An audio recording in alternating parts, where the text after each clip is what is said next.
How to uninstall Ocenaudio on Windows. First of all, go to the Start menu and type Control Panel in the search bar. Then open it. Next, click on Programs and Features. This will show a list of all the installed applications in your system. Now, scroll through the list and find Ocenaudio. Once you see it, click on it once to highlight it. And then, click the Uninstall button at the top of the list. A confirmation window will appear asking if you are sure you want to uninstall the program. Click on Install to proceed. The installation process will begin and it should only take a few seconds to complete. After it's done, you may want to check if any leftover files are still on your system.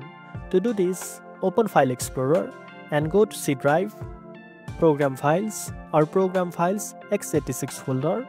If there is still a folder named Ocenaudio, right-click and delete it. You can also clear temporary files by typing %appdata in the Run dialog box and checking if there is any Ocenaudio folder. If you find one, delete it as well. This helps ensure a clean removal of the software. And that's it. Now you know how to uninstall Ocenaudio on Windows. If you found this video helpful, don't forget to like, share and subscribe for more tech tips. Thanks for watching and I'll see you in the next one.